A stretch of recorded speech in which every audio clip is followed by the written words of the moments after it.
সুপ্রিয় শিক্ষার্থীবৃন্দ, আশা করছি তোমরা ভালো আছো। সবাইকে শুভেচ্ছা জানিয়ে আমাদের আজকে অনলাইন ক্লাস আমি শুরু করছি। আজকে আমরা আলোচনা করব ব্যবসা সংগঠন ও ব্যবস্থাপনা দ্বিতীয় পত্রের কর্মী সংস্থান অধ্যায়টি। আমরা গত ক্লাসে আলোচনা করেছিলাম কর্মী সংস্থানের সংজ্ঞা এবং এর পদক্ষেপ সমূহ। আজকে আমরা আলোচনা করব কর্মী সংগ্রহ বা রিক্রুটমেন্ট। তার আগে দু একটি কথা না বললে নয়, যে তোমরা নিশ্চয়ই জানো সারা বিশ্ব কোভিড-19 আক্রান্ত। বাংলাদেশেও প্রায় সব এলাকাতে কোভিড-19 ছড়িয়ে পড়েছে। তো আজকের যে পরিসংখ্যান, তাতে দেখা যায় যে মোটামুটিভাবে 12,486 জনের টেস্ট করা হয়েছে। তার মধ্যে 2635 জন আজকে আক্রান্ত। এটি খুবই আমাদের জন্য দুর্ভাগ্যজনক এবং হতাশাব্যঞ্জক। তারপরেও আমাদেরকে টিকে থাকতে হবে, এই করোনা যুদ্ধে আমাদেরকে জয়ী হতেই হবে। সুতরাং এই করোনাকালে তোমরা বাসায় অবস্থান করবে, বাসায় থাকবে, বিনা কারণে বাসা থেকে বের হবে না। এটি সবসময় আমরা বলে থাকি, সরকার একই কথা বলছে, আমরা বলছি, টিভিতে প্রচার হচ্ছে। তো আশা করছি তোমরা যারা আমার স্টুডেন্ট তারা এই কথাটি মনে রাখবে এবং আমাদের এই কথা, তোমরা যারা আমার স্টুডেন্ট তারা আশা করছি তোমরা স্যারদের কথা শুনবে, বাবা মার কথা শুনবে এবং তোমরা বাসা অবস্থান করবে। আমরা চলে আসি আমাদের মূল আলোচনায়। আমরা আজকে আলোচনা করব কর্মী সংস্থানের একটি বিশেষ ধাপ, সেটি হলো কর্মী সংগ্রহ। আমরা ইংলিশে বলেছি রিক্রুটমেন্ট। রিক্রুটমেন্ট আসলে কি? কর্মী সংগ্রহ, তোমরা দেখেছো যে কর্মী সংগ্রহ নামের মধ্যেই কিন্তু এর বিষয়বস্তুটি লুকিয়ে রয়েছে। কর্মী সংগ্রহ কি? দেখি আমরা কি লিখেছি এখানে। যে পদ্ধতির সাহায্যে দক্ষ, যোগ্য, প্রতিভাবান, উদ্যমশীল ও সম্ভাবনাময় কর্মী খুঁজে বের করে তাদেরকে আবেদন করতে আগ্রহী করে দেওয়া হয়, সেটাই হচ্ছে আমাদের কর্মী সংগ্রহ। এখানে দুটি জিনিস খেয়াল রাখতে হবে, যে আমরা কিন্তু বলেছি যে আবেদন করতে উৎসাহিত করা হয়, আবেদন করতে তাদেরকে আমন্ত্রণ জানানো হয়। কাদেরকে? একটি দক্ষ শ্রমিকদের অথবা একটি সৎ শ্রমিকদের। কারণ একটি প্রতিষ্ঠানের যে ভবিষ্যৎ সফলতা সেটি নির্ভর করে সেই প্রতিষ্ঠানে নিয়োজিত কর্মী বাহিনীর উপর। কারণ হলো এই ভালো কর্মী ছাড়া, সৎ কর্মী ছাড়া, দক্ষ যোগ্য কর্মী ছাড়া কিন্তু আমাদের কোনো প্রতিষ্ঠান কিন্তু সঠিকভাবে পরিচালিত হতে পারে না, বা এটি কোনো একটা প্রতিষ্ঠান সম্ভাবনার সফলতা দ্বার প্রান্তে পৌঁছতে পারে না। এই জন্য আমাদের কর্মী সংস্থানের এই বিষয়টি খুবই গুরুত্বপূর্ণ।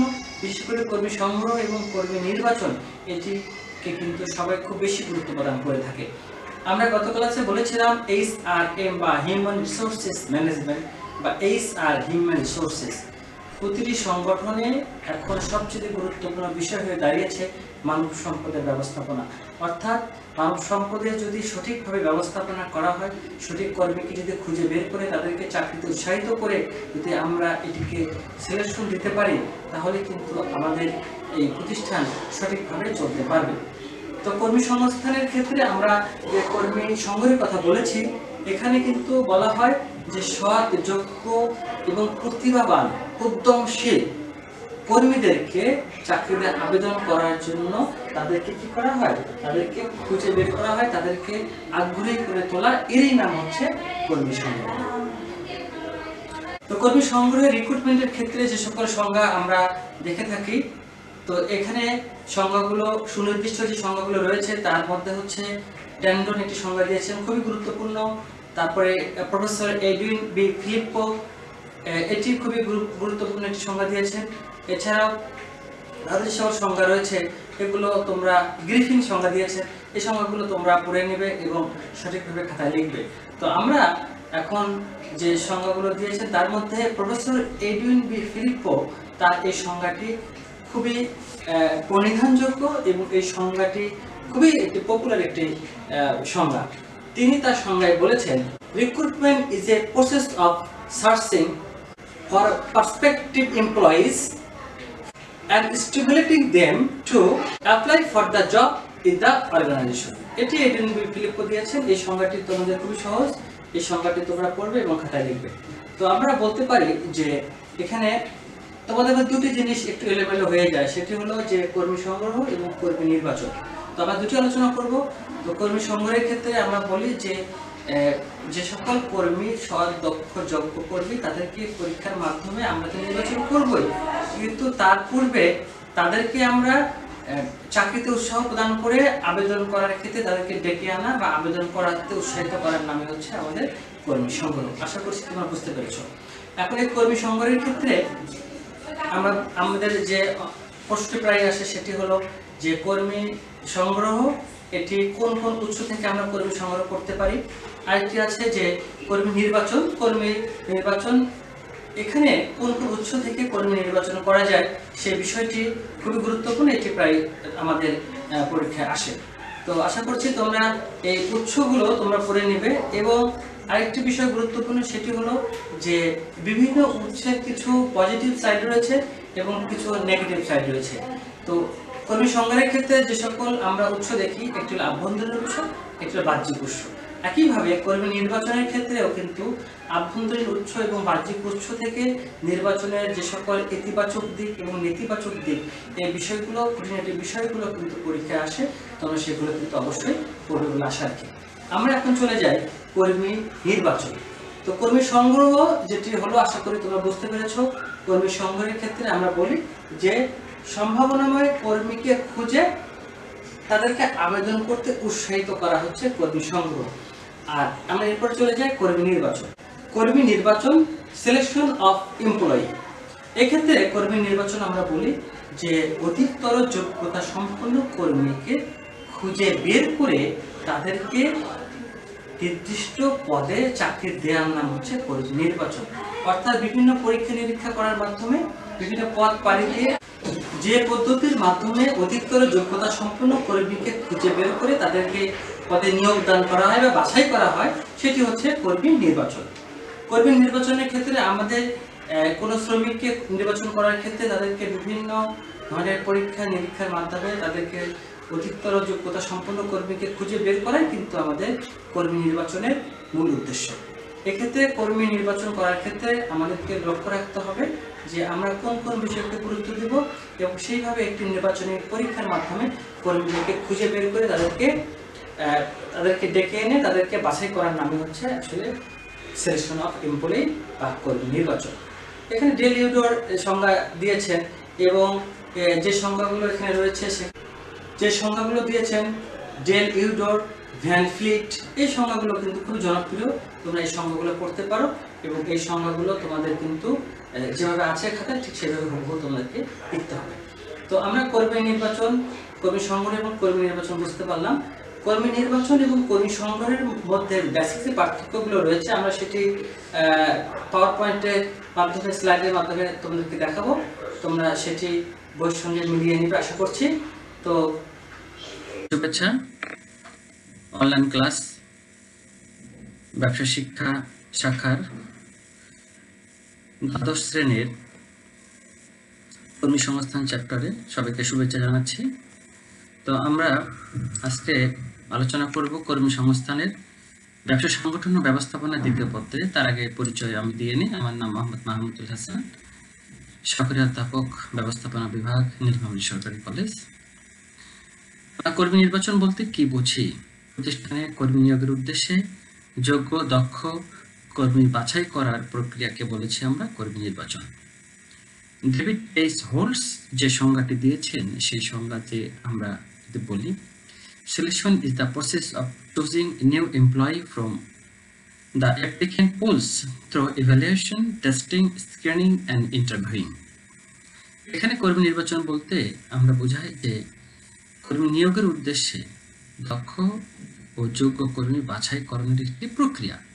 অর্থাৎ এখানে আমরা যখন কর্মী সংগ্রহ করব সেখান থেকে বিভিন্ন ধরনের প্রতিযোগিতামূলক পরীক্ষার মাধ্যমে কর্মীকে কাজে যোগদানের উদ্দেশ্যে, কর্মীকে বাছাই করার উদ্দেশ্যে যখন আমরা কর্মীদেরকে নির্বাচন করব, যখন কর্মীদেরকে যে প্রক্রিয়ার মাধ্যমে তারা প্রতিষ্ঠানে নিয়োগের উদ্দেশ্যে নিয়োগ লাভ করবে সেই প্রক্রিয়াকে আমরা বলেছি কর্মী নির্বাচন। এখন এই কর্মী নির্বাচনের যে প্রক্রিয়া, সেই প্রক্রিয়াগুলোকে আমরা একে একে যদি সাজাই তাহলে প্রথমে আমাদের আসে যে কর্মী নির্বাচনের ক্ষেত্রে প্রথম যে ধাপ সেটি হলো অনুমতি বা রিকুইজিশন প্রাপ্তি। অনুমতি বা রিকুইজিশন প্রাপ্তিটা আসলে কি? এখানে যে কর্মী নির্বাচন প্রক্রিয়ার প্রথম ধাপ হিসাবে, প্রথম পদক্ষেপ হিসাবে আমরা যদি বলি যে প্রতিষ্ঠানের কোন বিভাগে কোন পদের জন্য কি ধরনের যোগ্যতা সম্পন্ন কতজন শ্রমিকের প্রয়োজন হবে সেই সম্পর্কে অবহিত করে শ্রমিক কর্মী বিভাগ নির্বাচন প্রক্রিয়া কাজ শুরু করতে পারে। এছাড়াও যখন রিকুইজিশন প্রাপ্তি হবে, যখন রিকুইজিশনে জানানো হবে যে এতগুলো শ্রমিক এই দক্ষতা এই যোগ্যতা সম্পন্ন শ্রমিকদেরকে নিয়োগ প্রক্রিয়া শুরু করার যে অনুমতিপত্র এবং শ্রমিক কর্মী বিভাগ থেকে কতজন শ্রমিকের নিয়োগের জন্য যে প্রাথমিক সিদ্ধান্ত গ্রহণ করা হবে সেই সিদ্ধান্তের কপি যখন আমরা পেয়ে যাব তখন সেটি হবে আমাদের অনুমতি বা রিকুইজিশন প্রাপ্তি। 2 নম্বর হলো উৎস অনুসন্ধান ও বিজ্ঞপ্তি প্রদান। উৎস এখানে খণ্ডিত হবে। উৎস অনুসন্ধান বিজ্ঞপ্তি হলো যে অনুমতিপত্র বা কর্মী সংক্রান্ত প্রয়োজনীয় তথ্য লাভ করার পর শ্রমিক কর্মী ব্যবস্থাপনাকে কর্মী সংগ্রহ ও নির্বাচনে উৎস নির্ধারণ করতে হবে যে তারা কোন উৎস থেকে তারা শ্রমিক নির্বাচন করবেন এবং বিজ্ঞপ্তি প্রদান করবেন। এরপর আমরা চলে যাই আবেদন গ্রহণ। অর্থাৎ এখানে আবেদনপত্র আমরা গ্রহণ করব। বিজ্ঞাপন মোতাবেক নিয়োগ লাভে ইচ্ছুক যে প্রার্থীরা রয়েছে তারা আবেদনপত্র দেবে, আমরা আবেদনপত্র এগুলো গ্রহণ করব। এরপর আবেদনপত্র রয়েছে সেগুলো আমরা যাচাই বাছাই চলবে। যে সকল যদি কোনো ডকুমেন্টস কম থাকে কিংবা কোনো ধরনের সমস্যা থাকে তাহলে সেগুলো আমরা বাতিল করব এবং বাকিগুলো আমরা আমাদের বিজ্ঞাপনে উল্লেখিত নির্ধারিত সময়ের মধ্যে যেগুলো এসেছে সেই চাকরি প্রার্থীদের আবেদনগুলো আমরা এগুলো বাছাই করব। নেক্সট স্টেপ হলো নিযুক্তি পরীক্ষা গ্রহণ। নিযুক্তি পরীক্ষা গ্রহণ হলো যে টেকিং দ্য সিলেকশন টেস্ট, যে টেস্টগুলো আমরা নিতে চাই সেই টেস্টগুলো আমরা নিব। কিন্তু বিষয়টা হলো যে এই টেস্টগুলো বিভিন্ন পদের জন্য বিভিন্ন রকম হয়ে থাকে কিংবা প্রতিষ্ঠানে তাদের নির্ধারিত নিয়ম অনুযায়ী তারা যেরকম নিযুক্তি পরীক্ষা নিতে চান সেরকম পরীক্ষা তারা নেবেন। বিষয় হলো যে এখানে পরীক্ষা সাধারণত 5 প্রকারের পরীক্ষা হতে পারে। আমরা যদি প্রথমে বলি বুদ্ধিমত্তা পরীক্ষা, ইন্টেলিজেন্স টেস্ট, এরপর হতে পারে আগ্রহ পরীক্ষা, আমি যাকে বলেছি অ্যাপটিটিউড টেস্ট, দক্ষতা পরীক্ষা, এফিসিয়েন্সি টেস্ট, ব্যক্তিত্ব পরীক্ষা বা ব্যক্তিত্ব পরীক্ষা, পার্সোনালিটি টেস্ট এবং হচ্ছে পেশাগত পরীক্ষা বা ট্রেড টেস্ট। আমরা এখন এই পরীক্ষাগুলো নিয়ে আমরা শেষে চলে যাব সাক্ষাৎকার গ্রহণ। আমাদের যে ইন্টারভিউ হবে, ইন্টারভিউ আমরা যতজন পরীক্ষার্থীকে আমরা মনে করব ডাকার তাদেরকে ডাকবো, ডেকে তাদেরকে আমরা সাক্ষাৎকার নিব। নেক্সট হলো প্রার্থী সম্পর্কে অনুসন্ধান। যে সাক্ষাৎকার বিভিন্ন পরীক্ষা হয়ে গেল তার মধ্যে যাদেরকে আমরা নির্বাচন করতে চাই তাদের একটা সাক্ষাৎকার আমরা নিব।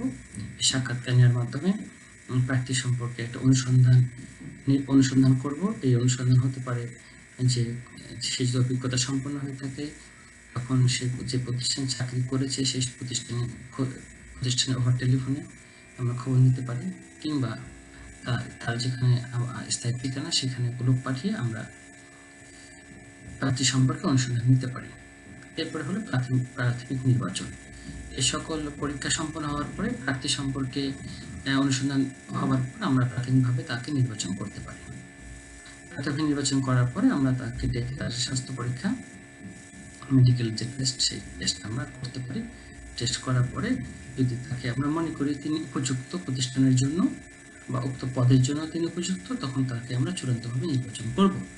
চূড়ান্তভাবে নির্বাচন করার পরে তার বরাবর স্থায়ী ঠিকানা বরাবর তাকে আমরা একটি নিয়োগপত্র পাঠাবো এবং তাকে ওভার টেলিফোনে আমরা জানাতে পারি, এখন অথবা মেইলও করতে পারি, তাকে নিয়োগপত্র পাঠাবো এবং সে এসে যোগদান করবে। এই যোগদানের মাধ্যমে কর্মী নির্বাচন প্রক্রিয়া সম্পন্ন হবে। আশা করি তোমরা বুঝতে পেরেছ। আমরা এখন তাহলে সরাসরি আবার ক্লাসে চলে যাই। সকলকে ধন্যবাদ। মোটামুটি ভাবে আজকে আমাদের এ পর্যন্তই। তোমরা ভালো থাকো, সুস্থ থাকো এবং অবশ্যই বাসায় অবস্থান করবে।